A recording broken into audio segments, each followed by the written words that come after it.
وہ تمہارے اندر جو برائی ہوگی، تمہارے اندر جو خرابی ہوگی، تمہارے اندر جو گمراہی کی بات ہوگی، اس سے تم کو باخبر کریں گے اور تم کو اس سے پاک کریں گے، وہ بتائیں گے اور قرآن و سنت کی تعلیم دیں گے۔ اور یہ ساری چیز کہاں سے کریں گے؟ وہ قرآن و سنت کی تعلیم دیں گے، علم سکھائیں گے تم کو اس کا، اور تمہیں وہ کچھ وہ سکھائیں گے جو تم نہیں جانتے تھے۔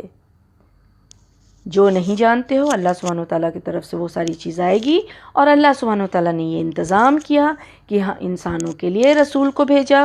اور پھر وہ جو ہے یہ سارا کام کریں گے۔ تو اس سے کیا پتہ چلا کہ اللہ سبحانہ و تعالیٰ نے قرآن بھیجا اور رسول کو بھیجا صلی اللہ علیہ وسلم۔ اب چونکہ ہم لوگوں کے لیے آخری نبی رسول اللہ صلی اللہ علیہ وسلم ہے جو ہماری تربیت کرنے کے لیے آئے، اب چونکہ رسول اللہ صلی اللہ علیہ وسلم موجود نہیں ہیں تو براہ راست وہ ڈائریکٹ ہماری رہنمائی یا ہمارے معلم، مطلب وہ بیٹھ کے ہم لوگوں کو سامنے سے تو نہیں براہ راست وہ پڑھا رہے ہیں اور سکھا رہے ہیں، لیکن ان کی سنت، ان کا جو طریقہ ہے، ان کی سیرت ہے، ان کا فرمان ہے، یہ ساری چیز جو موجود ہے ہمیں وہاں سے لینا ہے، اور پھر ہمیں وہاں سے علم حاصل کر کے اور اپنی جو ہے اپنے آپ کو پاک کرنا ہے، اپنا تزکیہ کرنا ہے، اور پھر صحیح راستے کی طرف ہماری اللہ کی طرف سے رہنمائی ہوگی۔ تو یہ اللہ سبحانہ و تعالیٰ نے ہی سلیبس اتارا ہے، اور اسی سلیبس پہ ایک مومن کو، ایک مسلمان کو، ایک اس شخص کو جو چاہتا ہے کہ اللہ راضی ہو جائے، جو چاہتا ہے کہ ہم گمراہی سے بچ جائیں، جو چاہتا ہے کہ ہم دنیا اور آخرت میں کامیاب ہو جائیں، تو اس کو اللہ سبحانہ و تعالیٰ کے اس نصاب کو فالو کرنا ہوگا۔ کیونکہ دنیا میں تعلیم حاصل کرنے کے بہت سارے راستے لوگوں نے نکال دیا ہے، اور اس میں اللہ سبحانہ و تعالیٰ اور رسول اللہ صلی اللہ علیہ وسلم کی تعلیمات نہیں ہے، اور وہاں سے جب ایک انسان علم حاصل کرتا ہے تو پھر وہ گمراہ ہی ہوتا ہے، کیونکہ انسان اپنی عقل سے جو چیز بتا رہا ہے وہ چیز اللہ کے ہاں قابل قبول نہیں ہے۔ دین کے معاملے میں وہ چیز جو ہے رد کر دی گئی ہے، وہ رد کی ہوئی ہے، وہ قبول ہی نہیں ہوگا۔ اب اسی میں بہت ساری کتابیں ہیں جو دین کا، جس کو لوگوں نے دین بنایا ہے اور اس کتاب کو فالو کرتے ہیں قرآن و سنت کو چھوڑ کر کے۔ اب بہت ساری کتاب ہے، اب ہر کوئی جو ہے اس کو دیکھے اور جانے اور سمجھنے کی کوشش کرے۔ اب کتاب سے اس چیز کو سمجھنا ہے کہ اگر وہ کتاب قرآن سے اخذ کیا گیا ہے، قرآن سے اس کے جزیات نکالے گئے ہیں، قرآن سے ایک ایک ٹاپک پہ اگر بات نکالی گئی ہے، اور وہ کتاب کی شکل میں تو ہے، ایک چھوٹی سی کتاب، ایک پتلی سی کتاب، ایک الگ سی کتاب تو ہے، لیکن اس میں جو درج ہے، جو لکھا ہوا ہے، جو پیغام ہے، وہ قرآن کا پیغام ہے، جو رسول اللہ صلی اللہ علیہ وسلم کا فرمان ہے، تو پھر ہم اس کو لیں گے اور وہ دین ہے، کیونکہ وہ اس میں سے ہی نکال کے تھوڑا آسانی کے لیے ایک چھوٹی سی کتاب بنائی گئی ہے، یا پھر اس کو سمجھایا گیا ہے۔ لیکن جو اپنی سمجھ سے اپنے علماء کرام، اپنے نیک لوگ، اپنے بڑے لوگ، اپنے بزرگان دین یا کچھ ایسے ہی لوگ ہیں جنہوں نے اپنی طرف سے کتاب لکھی اور اپنی طرف سے شریعت گڑھی، اپنی طرف سے قرآن کو سمجھا اور اپنی طرف سے اس کو لکھا، اور لوگ پھر ان کی عزت افزائی میں اور ان کو جو ہے فالو کر رہے ہیں۔ اور یہ بہت بار ایسا ہوتا ہے کہ وہ قرآن اور سنت کو جاننے کے باوجود وہ اس لیے اس کتاب کو فالو کرتے ہیں کہ چونکہ ان کا نصاب وہ ہے۔ یعنی اگر دیکھیے کہ احمد رضا قادری ہیں، ان کی کتاب ہے ملفوظات، بریلوی کی کتاب ہے یہ۔ اب اس میں کتنی فضول بات لکھی گئی ہے، کتنی فضول بات ہے جس کا تعلق قرآن اور حدیث سے بالکل نہیں ہے۔ اسی طرح سے اہل تصوف ہوتے ہیں، ان کی کتاب ہے تاریخ تصوف، اس میں ایسی کتاب ہے کہ بس اللہ ان سب کو ہدایت دے اور ہم سب کو محفوظ رکھے۔ ان کے علماء نے اس میں جو بھی لکھ دیا ہے لوگ اس کو پڑھ رہے ہیں، جھوم رہے ہیں، اسی پہ فالو کر رہے ہیں اسی کو، اور پھر وہ گمراہی میں مبتلا ہیں۔ فضائل اعمال ہے، مولانا الیاس نے وہ کتاب لکھی، تبلیغ جماعت کی یہ کتاب ہے، اس میں کچھ تو حدیث بھی درج ہے، کچھ قرآن کی بات بھی درج ہے، اور کچھ تو قصے کہانی اس میں موجود ہیں، اور وہ قصہ کہانی جو ہے شرک میں شرک کے بیس پہ ہے، سب کچھ شرکیہ باتیں اس میں ہے۔ تو یہ ساری چیز ہے۔ اسی طرح سے اور بھی بہت ساری کتابیں ہیں، اور بھی بہت ساری کتابیں، نقش بندی لوگ ہیں، وہ عبد القادری جیلانی، اللہ اکبر اللہ اکبر، اللہ تعالی ہم سب کو محفوظ رکھے کہ وہ کیسی کیسی باتیں کہ اللہ سبحانہ و تعالیٰ نے جب رسول اللہ صلی اللہ علیہ وسلم کو قرآن میں تبدیلی کرنے کی اجازت نہیں دی، اور اللہ سبحانہ و تعالیٰ نے قرآن میں فرما دیا کہ اگر اے رسول آپ بھی ایسا کرتے صلی اللہ علیہ وسلم تو ہم آپ کے داہنے ہاتھ سے آپ کو پکڑ لیتے اور آپ کی رگ جو ہے وہ کاٹ دیتے۔ اللہ اکبر۔ جب اللہ سبحانہ و تعالیٰ رسول اللہ صلی اللہ علیہ وسلم کو یہ اجازت نہیں دیتے ہیں تو پھر یہ لوگ پتہ نہیں اپنی کتابوں میں کس طرح کی بات لکھتے ہیں، کس طرح کی بات لکھتے ہیں، اور وہ لوگ اس سے کتنے گمراہ ہو رہے ہیں، تو ہمارا نصاب کا صحیح ہونا بھی بہت ضروری ہے، اور اللہ سبحانہ و تعالیٰ نے وہ نصاب تعلیم جو ہے وہ دے کر کے بھیجا ہے کہ علم حاصل کرو، لیکن کہاں سے کرو؟ اللہ کی وحی کے ذریعے جو آئی ہوئی قرآن ہے اس سے کرو، اور رسول اللہ صلی اللہ علیہ وسلم کا جو فرمان ہے، صحیح احادیث ہے، اللہ سبحانہ و تعالیٰ قرآن اپنی حدیث یعنی اللہ کی جو بات ہے وہ اس کو اللہ سبحانہ و تعالیٰ نے اس کی ذمہ داری لی ہے کہ اس کے محفوظ رہنے کی۔ تو اللہ سبحانہ و تعالیٰ نے ایسے علماء کو پیدا کیا، ایسے محدث کو پیدا کیا، اور قیامت تک پیدا کرتا رہے گا کہ وہ صحیح احادیث کو جمع کرے اور لوگوں تک وہ موجود رہے گی اور برقرار رہے گی۔ اللہ سبحانہ وتعالی ہم سب کے نیت اور ارادے کو درست کر دے تاکہ اللہ سبحانہ وتعالی ہمارے سامنے وہی صحیح حق چیز جو ہے وہ لائے، اور ہم حق کو پہچان لیں اور ہم حق پر ہی اپنی زندگی کو گزاریں، اور ہم سب دنیا اور آخرت میں کامیاب ہوں۔ آمین یا رب العالمین۔ جس تفاسیر میں اجماع میں اختلاف نہیں اس کو دیکھیں، جس احادیث میں اجماع کا اختلاف نہیں اس کو دیکھیں، اور ہم اپنے نیت اور ارادے کو خالص کرتے ہوئے اللہ کے دین کو سیکھیں اور اپنے آپ کو گمراہی سے بچائیں، کیونکہ قیامت کے دن ہم سب سے پوچھ ہوگی، اور حدیث میں آتا ہے کہ رسول اللہ صلی اللہ علیہ وسلم نے فرمایا کلکم راعٍ ومسئول عن رعیتہ فالامیر الذی علی الناس راعٍ وہم مسئول عنہم والرجل راعٍ علی اہل بیتہ وہو مسئول عنہم والمرأة راعیۃ علی البیت بعلہا وولدہ وہی مسئولۃ عنہم والعبد راعٍ علی مال سیدہ وہو مسئول عنہ الا فکلکم راعٍ وکلکم مسئول عن رعیتہ۔ صحیح بخاری کی حدیث ہے یہ، جس کا مفہوم ہے کہ تم میں سے ہر شخص حاکم ہے اور اس کی رعایا کے بارے میں سوال ہوگا۔ بس لوگوں کا واقعی امیر ایک حاکم ہے اور اس سے اس کی رعایا کے بارے میں سوال ہوگا۔ دوسرے، ہر آدمی اپنے گھر والوں پر حاکم ہے اور اس سے اس کی رعایا کے بارے میں سوال ہوگا۔ تیسری، عورت اپنے شوہر کے گھر اور اس کے بچوں پر حاکم ہے اور اس سے اس کی رعایا کے بارے میں سوال ہوگا۔ چوتھا، غلام اپنے آقا کے مال کا حاکم ہے اور اس سے اس کی رعیت کے متعلق سوال ہوگا۔ بس جان لو کہ تم میں سے ہر ایک حاکم ہے اور ہر ایک سے اس کی رعیت کے بارے میں قیامت کے دن سوال ہوگا۔ اللہ اکبر۔ اللہ سبحانہ و تعالی ہم سب کو اپنی ذمہ داری سمجھنے کی توفیق عطا فرمائے کہ ایک حاکم اگر ملک کا حاکم ہے تو اس سے اس کی رعایا کے بارے میں سوال ہوگا، ایک کوئی اپنے معاشرے کا یا اپنے شہر کا یا اپنی پنچایت کا حاکم ہے تو اس سے ان لوگوں کے بارے میں جو بھی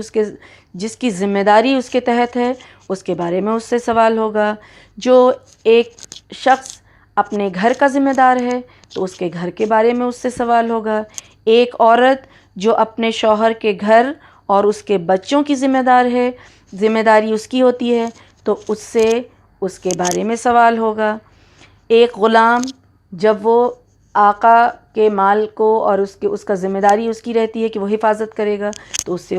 وہ اس کا حاکم ہے اور اس سے اس کی رعیت کے بارے میں یعنی اس کی ذمہ داری کے بارے میں سوال ہوگا. تو اللہ سبحانہ و تعالیٰ جب ہم سے سوال کرے گا تو ہم کیا جواب دیں گے؟ ہم اس چیز پہ غور و فکر کریں کہ جب ہم سے ہماری ذمہ داریوں کے بارے میں پوچھا جائے گا تو ہم وہاں کیا جواب دیں گے؟ کیا جواب دیں گے کہ ہم نے علم حاصل نہیں کیا تھا یا ہم نے علم وہاں سے حاصل کیا جہاں سے ہمارے باپ دادا نے حاصل کیا تھا یا ہم نے علم وہاں سے حاصل کیا جہاں سے ہمارے بڑے نے سکھایا یا ہم نے وہ علم سیکھا جو لوگ سیکھ رہے تھے؟ نہیں، ہمیں علم وہاں سے سیکھنا ہے جو سلیبس اللہ سبحانہ و تعالیٰ نے دیا ہے، اللہ سبحانہ و تعالیٰ کی کتاب سے سیکھنا ہے اور اللہ سبحانہ و تعالیٰ نے جو ہماری رہنمائی کے لیے رسول اللہ صلی اللہ علیہ وسلم کو بھیجا اور ان کے فرمان سے سیکھنا ہے تاکہ ہم گمراہی سے بچیں اور کامیاب ہو جائیں دنیا میں اور آخرت میں. آمین یا رب العالمین. تو آج اس چیز کو سمجھنا ہے کہ علم حاصل کرنے کے لیے بھی ہم اپنے سلیبس کو چیک کریں کہ ہم کہاں سے سیکھ رہے ہیں، ہم کہاں سے لے رہے ہیں، ہم کہاں سے اخذ کر رہے ہیں. کیا یہ صحیح ہے؟ کیا یہ اللہ کا کلام ہے؟ کیا یہ رسول اللہ صلی اللہ علیہ وسلم کا صحیح فرمان ہے؟ تو وہ صحیح فرمان اور یہ اللہ سبحانہ وتعالیٰ کا کلام یہی ہماری رہنمائی کرے گا اور یہی ہمارا سلیبس ہے اور اسی کا ہمیں علم حاصل کرنا ہے اور اسی علم کو جب ہم حاصل کریں گے تو ہم ہمارے ایگزام میں پاس کر سکتے ہیں اور وہ ایگزام میں پاس ہوا تو وہ ایگزام ایک ہی بار ہوگا اور اس کے بعد کوئی اس کے لیے سپلیمنٹری نہیں ہے. تو پھر ہمارا سلیبس جو ہے وہ صحیح ہونا چاہیے. تو یہ ہمارا تیسرا پوائنٹ تھا جس کو ہم لوگوں کو دیکھنا ہے اور بہت ہی محتاط ہو کر کے ہمیں دین سیکھنے کی ضرورت ہے. اب ہم لوگ چوتھے پوائنٹ کی طرف آتے ہیں، وہ ہے فلسفہ وحدت الوجود. یہ ساری چیز جو ہے وہ جھوٹ ہے، افتراء ہے، شرک ہے، کفر ہے. دین اسلام میں اس کا کوئی وجود نہیں ہے. لیکن چونکہ لوگ اس میں پڑھ کر کے گمراہ ہو رہے ہیں تو اپنے آپ کو بچانے کے لیے اپنے گھر والوں کو اور اپنے معاشرے کو اور اسلام میں ثابت قدم توحید پہ ثابت قدم رہنے کے لیے ہمیں اس راستے کو، اس طریقے کو بھی جاننا بہت ضروری ہے کہ لوگ کس طرح سے گمراہ ہو رہے ہیں. وحدت الوجود یہ اہل تصوف کا نظریہ ہے اور یہ گمراہی ہے. اس کا تعلق کسی طور پہ شریعت سے نہیں ہے. شریعت اسلامیہ سے اس کا تعلق جو ہے وہ بالکل بھی نہیں ہے. یہ ہندوؤں سے، ہندو مت سے لیا گیا ہے اور ہندو جو لوگ ہیں اس میں شرک پھیلنے کا جو سب سے بڑا سبب ان کی جو نظریات رہی ہے وہ وحدت الوجود ہی ہے. یعنی ہندو لوگ کیا کہتے ہیں کہ ہر میں ہر ہے، یعنی اس سے تعبیر کرتے ہیں یعنی ہر چیز میں اللہ نعوذ باللہ موجود ہے. ان کا کہنا ہے کہ ہر چیز میں اللہ ہے، نعوذ باللہ. تو ان چیزوں سے یہ لیا گیا ہے اور لوگ گمراہ ہوئے ہیں. اور اسی طرح سے جو ان کے جو لیڈر تھے اور اس چیز کے وہ جنید بغدادی تھے اور پھر انہوں نے کتاب لکھی تاریخ تصوف، اور ان کی کتاب جو ہے جس میں انہوں نے اپنے توحید کا جو ڈیفینیشن دیا ہے وہ توحید کے ڈیفینیشن کا جو مفہوم ہے ان کی کتاب میں جو ہے وہ کیا لکھتے ہیں کہ اللہ بندے پر بندے کی حیثیت سے موت وارد کر دے اور پھر اپنی ذات میں سے اسے دوبارہ زندہ کر دے. اور اس طرح کی ان کی بہت ساری ایسی بات ہے ان کی کتاب میں کہ بس اللہ سبحانہ تعالیٰ محفوظ رکھے. ان کی کتاب میں وہ فرماتے ہیں کہ اس نے 2 لفظوں میں ایک ایسا جملہ اپنی زبان سے ادا کیا، اور وہ کون؟ وہ ان کے شاگرد جنید بغدادی کے شاگرد حسین منصور بن حلاج. اس نے کیا کہا؟ اس نے کہا انا الحق، نعوذ باللہ. اس کے بعد پھر ان کے اور بھی بہت سارے تھے عبد الکریم جری، اس کے بعد ابن عربی، یہ سارے جو ہیں ان کو فالو کرتے کرتے اور پھر ان سب کا جو ہے اسی طرح کی ان کی بات رہی، اور وہ کتاب کو جو لیتے ہیں تاریخ تصوف، اس میں یہ منصور جو ہے وہ کیا لکھتا ہے کہ انا الحق، اس نے ان کی کتاب میں یہ درج ہے کہ وہ اپنے آپ کو حق کہنے لگا تھا، نعوذ باللہ، اور لوگوں کو، اپنے گھر والوں کو کہتا تھا کہ میرے سامنے سجدہ کرو، نعوذ باللہ نعوذ باللہ ثم نعوذ باللہ، کہ میرے اندر جو ہے وہ اللہ آ گیا ہے اور ہم اللہ ہیں، اور اس طرح کی بات، اللہ اکبر۔ تو یہ ساری چیزیں جو ہے، جیسے اب ابن عربی بھی اسی طرح کے باطل عقیدے کا جو حاملین تھا، اس نے اس کو فالو کیا اور اپنی پوری زندگی اس کی مطلب تبلیغ میں لگا دیا۔ یہ ساری تاریخ تصرف کی جو کتاب اور ان کا جو عقیدہ اور ان کی جو بات تھی، اس کی تبلیغ میں اس نے، ابن عربی نے اپنی پوری زندگی لگائی، اور اسی کے لیے وہ کوشش کرتا رہا کہ اس میں کامیاب ہوا۔ نتیجہ یہ نکلا کہ اکثر مسلمان اور لوگ جو ہیں اس میں بہہ نکلے، اس کو مانا، اس نے بہت کوشش کی، اور اس کی مشہور تصنف اس کی جو ہے وہ ہے فتوحات مکہ اور وحدت الوجود، جس کی حقیقت جو ہے وہ ایسی ہے کہ جیسے کہ اس نے کیا فرمایا ہے کہ پاک ہے وہ ذات جس نے اشیاء کو پیدا کیا اور خود عین اشیاء رہا، نعوذ باللہ۔ وہ کیا اس اپنی کتاب میں کیا لکھتا ہے کہ پاک ہے وہ ذات جس نے اشیاء کو، مطلب چیزوں کو پیدا کیا اور خود عین اشیاء رہا، یعنی اس میں خود رہا، موجود رہا ہر چیز میں۔ اب وہ چیز کوئی بھی چیز ہو، اس میں نعوذ باللہ اللہ سبحانہ وتعالیٰ موجود ہے، اس کا وہ کہنا ہے۔ پھر وہ یہ جو تصوف کے جو یہ شیخ اکبر کہلاتے ہیں، ان کے کفریہ عقیدے میں اس قدر جو ہے کفر پایا جاتا ہے کہ یہ فرماتے ہیں کہ یہ کتے اور سور ہی تو ہمارے الہ ہیں، نعوذ باللہ نعوذ باللہ ثم نعوذ باللہ۔ اللہ تو گرجے میں پادری بنا بیٹھا ہے، نعوذ باللہ من ذالک۔ مطلب ہر چیز کا مطلب ہر چیز میں ہے۔ اللہ سبحانہ تعالیٰ کے بارے میں اتنی جھوٹ گڑنا، اور قرآنی آیتوں کو بھی اس نے بدلا، اور بہت طرح کی اس طرح کی بات اس نے، عربی جو ہے ابن عربی جو اس نے اس بات کی جو تصریح کرتے ہوئے اس نے کہا کہ خالق اور مخلوق میں صرف شکل اور صورت کا فرق ہے، نعوذ باللہ۔ خالق اور مخلوق میں صرف شکل اور صورت کا فرق ہے، لیکن در حقیقت خالق اور مخلوق ایک ہی چیز ہے، نعوذ باللہ من ذالک۔ یہ ساری ان کی حولیہ افسن اور ان کی کتاب، بہت ساری اس طرح کی جو ان کی لٹریچر ہے، اس میں ان لوگوں نے یہ ساری چیزیں لکھی ہے، لوگ اس کو پڑھتے ہیں کہ اللہ کسی کا خالق نہیں، نعوذ باللہ نعوذ باللہ۔ ان کی کتاب میں کیا ہے، عقیدت وحدت الوجود کی ایک کتاب، اس میں لکھا ہوا ہے کہ اللہ کسی کا خالق نہیں، اس نے کسی کو کچھ نہیں دیا، کسی پر رحمت نہیں فرمائی، کسی کو ہدایت نہیں دی، کسی کو قسم کی کوئی نعمت، کسی کو کسی قسم کی نعمت جو ہے وہ نہیں عطا فرمائی ہے، کسی کو کوئی علم نہیں سکھایا ہے، کسی کے ذریعے نہ کسی چیز کو پہچان دی، نہ نفع دیا، نہ اس کو کوئی تکلیف پہنچائی، نہ عطا کیا، نہ منع کیا، نہ ہدایت دیا، نہ دلالت دیا، کیونکہ ہر چیز اللہ ہے، نعوذ باللہ۔ نہ کوئی عبد ہے جسے روزی دی جائے، نہ کوئی گمراہی ہے جسے ہدایت دی جائے، کیونکہ ہر چیز، نعوذ باللہ، ان کے یہاں ہر چیز جو ہے وہ اللہ ہے۔ اسی طرح سے یہ لوگ جو ہے رسالت اور انبیاء کے بھی منکر ہیں، کیونکہ رسول اللہ صلی اللہ علیہ وسلم ایک جو ہے وہ ہم بتاتے ہیں کہ رسول اللہ صلی اللہ علیہ وسلم کے بارے میں یہ جو ہے لوگ کیا عقیدہ رکھتے ہیں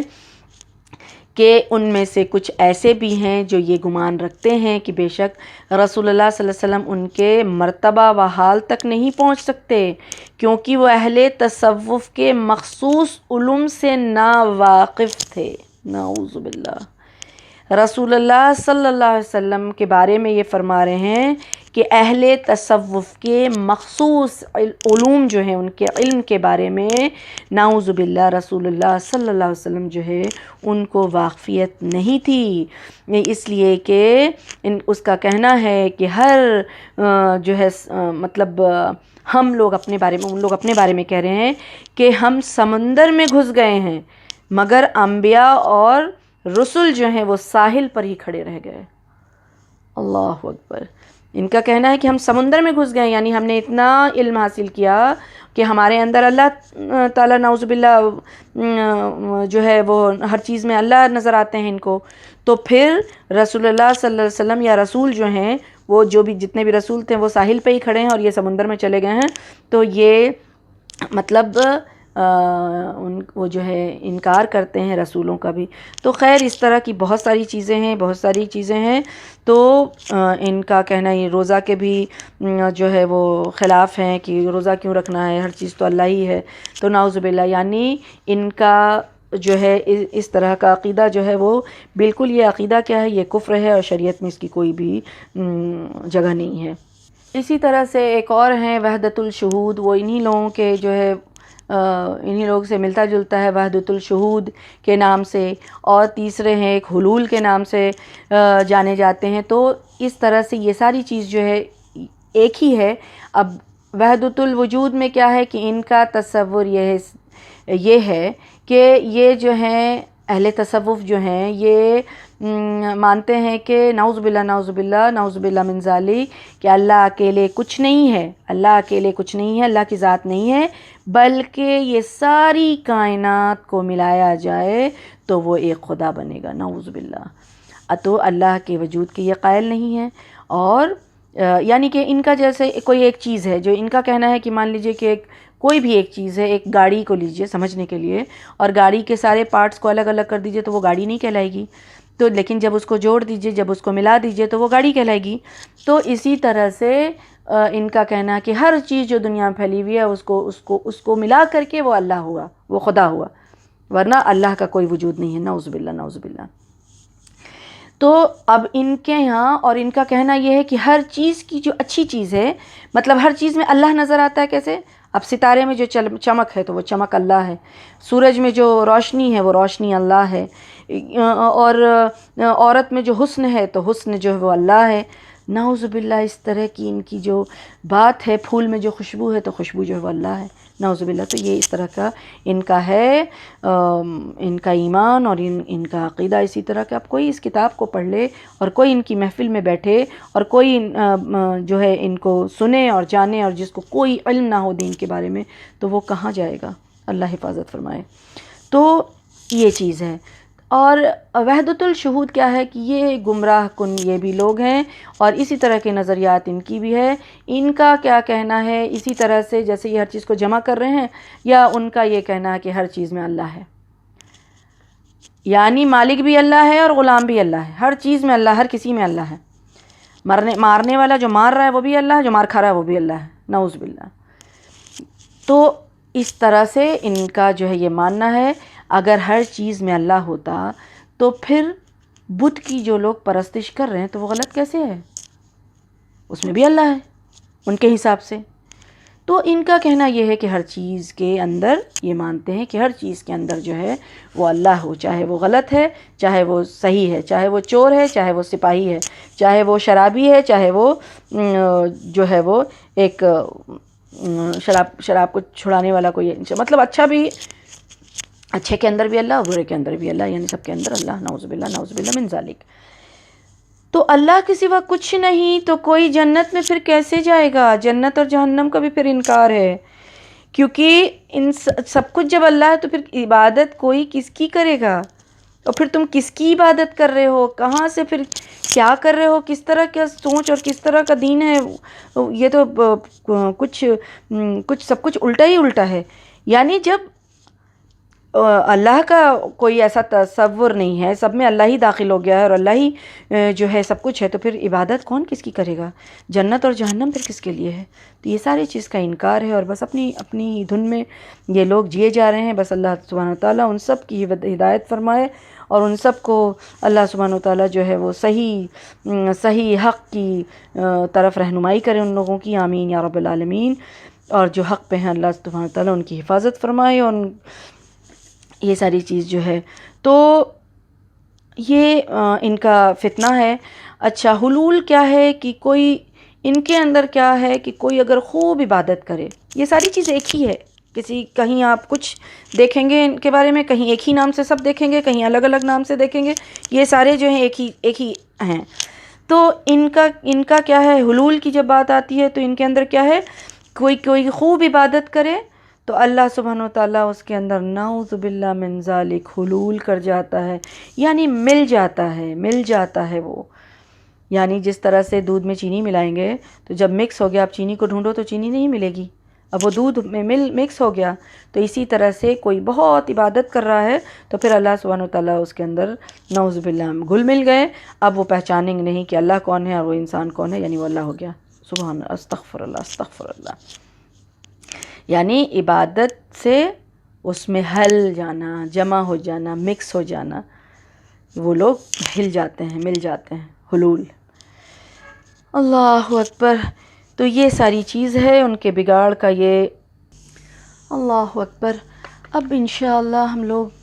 اب اس کی دلائل دیکھیں کہ کیا قرآن اور سنت میں ایسی کوئی بات ملتی ہے اور اس کا رد ہم کیسے کریں۔ اس کا رد جو ہے سب سے پہلے آدم علیہ السلام سے لیں۔ اللہ سبحانہ وتعالیٰ سورہ اعراف میں جو آیت نمبر 20 سے 22 تک میں اللہ سبحانہ وتعالیٰ فرماتے ہیں کہ اور شیطان نے ان دونوں سے کہا، تمہارے رب نے تمہیں اس درخت سے اس لیے روکا ہے کہ کہیں تم دونوں فرشتہ نہ بن جاؤ یا جنت میں ہمیشہ رہنے والوں میں سے نہ بن جاؤ، اور ان دونوں کے سامنے خوب قسمیں کھائی کہ ہم نے دونوں کو جو ہے بے حد مطلب دونوں کو خیر خواہ جانے اس کو، اور پھر چنانچہ اس نے ان دونوں کو دھوکے میں کر دیا اور اپنے جال میں پھانس لیا۔ اور جب دونوں نے اس درخت کو کھایا، چکھا، تو پھر کیا ہوا، پھر اس کے بعد پتہ ہے کہ پھر کھایا تو پھر اللہ سبحانہ وتعالیٰ کا جو وعدہ تھا وہ، اب یہ وعدہ جو ہے وہ ختم ہوا۔ اب کیا ہے، اب اس سے کیا پتہ چلتا ہے کہ اس سے پتہ یہ چلتا ہے کہ اگر فرشتے یا خود اس میں اللہ سبحانہ وتعالیٰ نعوذ باللہ معاذ اللہ خود اس میں موجود ہوتا تو ہرگز ایسی بات جو ہے وہ شیطان بھی نہ کرتا، اور پھر آدم علیہ السلام بھی یہ تمنا نہیں کرتے۔ تو کس طرح کی یہ بات ہے کہ جس کے اندر اللہ سبحانہ وتعالیٰ خود موجود ہو، پھر وہ کیسے یہ خواہش کرے گا کہ وہ فرشتہ بن جائے؟ تو یہ اس کا رد ہے۔ پھر اللہ سبحانہ وتعالیٰ فرماتے ہیں کہ فَاسْجُدْ وَاقْتَرِب، اپنے رب کے سامنے سجدہ کرو اور قربت حاصل کرو۔ تو یہ کیا ہے، اللہ اگر کوئی انسان کے اندر نعوذ باللہ اللہ سبحانہ وتعالیٰ ہوتا تو یہ کو حکم پھر کس لیے دیا جاتا، سجدہ کرنے کی حکم کہ سجدہ کرو اور پھر آؤ، جبکہ اللہ اس کے اندر موجود ہے تو پھر اس طرح کی کوئی بات ہی نہیں ہوتی۔ اگر جو حدیث میں آتا ہے کہ ایک عورت کے بارے میں کہ رسول اللہ صلی اللہ علیہ وسلم نے جب اس سے سوال کیا، اس عورت کو مومنہ کہا کہ آپ صلی اللہ علیہ وسلم نے جب اس عورت سے پوچھا کہ اللہ کہاں ہے تو اس عورت نے کہا کہ آسمان میں، تو فرمایا کہ اب وہ کون ہے، تو اب رسول اللہ صلی اللہ علیہ وسلم نے فرمایا کہ یہ عورت جو ہے وہ مومنہ ہے۔ تو اگر یہ بات جو ہے غلط ہوتی تو معاذ اللہ کہ اللہ سبحانہ وتعالیٰ آپ میں موجود ہوتے تو پھر آپ صلی اللہ علیہ وسلم کیوں فرما رہے ہیں یہ چیز؟ تو یہ چیز جب اللہ تعالیٰ آپ صلی اللہ علیہ وسلم میں نہیں ہو سکتا تو پھر علی رضی اللہ عنہ میں اور دوسرے انسانوں میں کیسے ہو سکتا ہے؟ جیسے علی رضی اللہ عنہ کے بارے میں بھی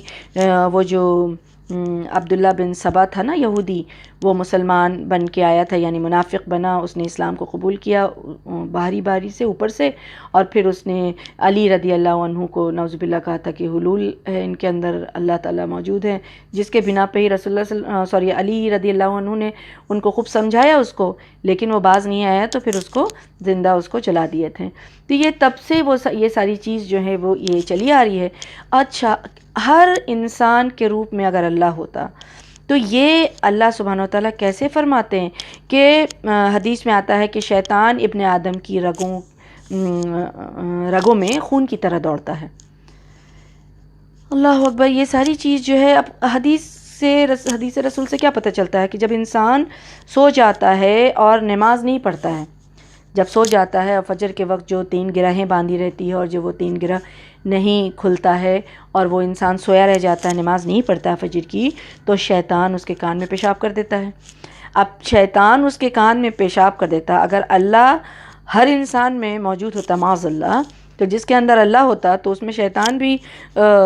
دوڑے اور پھر اس کے کان میں پیشاب بھی کر دے، تو یہ کیا کس طرح کی بات ہے؟ کیا اللہ ہر چیز میں ہے؟ جو وہ لوگ کہتے ہیں کہ اللہ ہر چیز میں ہے، یہ کتنا بدترین عقیدہ ہے، یہ نظریات کتنی بدترین ہے، اور اس کے ماننے والے پھر کس درجے کے ہوں گے؟ بس اللہ ہم سب کو ہدایت دے۔ اللہ سبحانہ وتعالیٰ قرآن میں، یہ اللہ سبحانہ وتعالیٰ کا فرمان ہے۔ اللہ سبحانہ وتعالیٰ فرما رہے ہیں کہ الرحمن علی العرش استوی، رحمان اپنے عرش پر مستوی ہے۔ اور اللہ سبحانہ وتعالیٰ قرآن میں ہی فرماتے ہیں کہ لیس کمثلہ شیء وہو السمیع البصیر۔ تو یہ کس طرف جا رہے ہیں لوگ؟ یہ کیا کہتے ہیں اور کیا کس چیز پہ عمل کر رہے ہیں؟ یہ کچھ نہیں پتا کہ اللہ سبحانہ وتعالیٰ تو کہہ رہے ہیں کہ اللہ سبحانہ وتعالیٰ جو ہے وہ عرش پہ مستوی ہے، اللہ سبحانہ وتعالیٰ جو ہے وہ جو ہے اس کے مانند، اس کے جیسی جو ہے کوئی چیز ہی نہیں ہے۔ تو یہ کیا ہے؟ اللہ سبحانہ وتعالیٰ فرماتے ہیں افمن کان مؤمنا کمن کان فاسقا لا یستوون، کیا جو شخص مومن ہوگا اس جیسا ہوگا جو فاسق ہوا؟ دونوں قسم کے لوگ برابر نہیں ہو سکتے ہیں۔ ان کے عمل جو ہے، جو فاسق ہوں گے، جو نافرمان ہوں گے، جو قرآن اور سنت کے، اللہ سبحانہ وتعالیٰ کے کلام اور رسول اللہ صلی اللہ علیہ وسلم کے فرمان کے خلاف ہیں، وہ ہمام منصورہ میں ہوں گے کہ ان کی باتیں ہیں ان کو اڑا دیا جائے گا۔ اللہ سبحانہ وتعالیٰ فرماتے ہیں کہ لا یستوی اصحاب النار و اصحاب الجنہ، اصحاب الجنت هم الفائزون، جو جنت والے ہیں، اہل جہنم اور اہل جنت جو وہ برابر نہیں ہو سکتے ہیں، اہل جنت ہی کامیاب ہیں۔ اللہ سبحانہ وتعالیٰ سے دعا ہے کہ اللہ سبحانہ وتعالیٰ اس طرح کے شر اور فتنہ سے ہم سب کو محفوظ رکھے، اور اللہ سبحانہ وتعالیٰ سے یہ بھی دعا ہے کہ اللہ سبحانہ وتعالیٰ ان سارے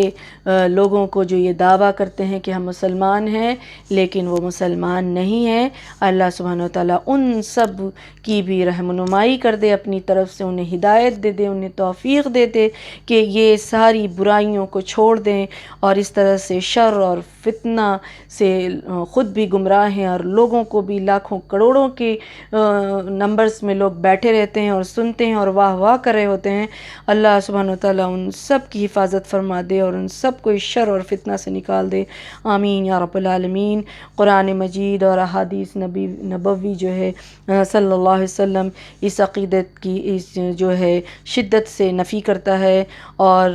اللہ تعالیٰ اپنے مخلوق سے جو ہے راضی نہیں ہوگا، ایسی مخلوق سے جو اس طرح کے نظریات کو رکھے اور اس طرح سے شرک اور بدعت اور گمراہی اور فسق اور فجور اور کفر میں پڑا رہے، تو پھر اللہ تعالیٰ کے لیے ان کے پاس کوئی بھی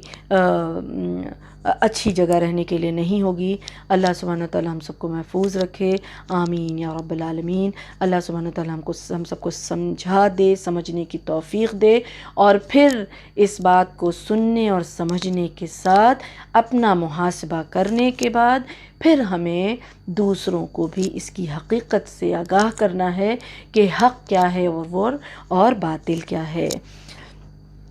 تو آمین یا رب العالمین۔ اللہ ہم سب کو جو ہے توفیق اور ہدایت دے، اور ہمیں مرتے دم تک اللہ سبحانہ وتعالیٰ کلمہ توحید پہ رکھے، ثابت قدم رکھے، اور خاتمہ بالخیر ہو، آمین یا رب العالمین۔ وما علینا الا البلاغ۔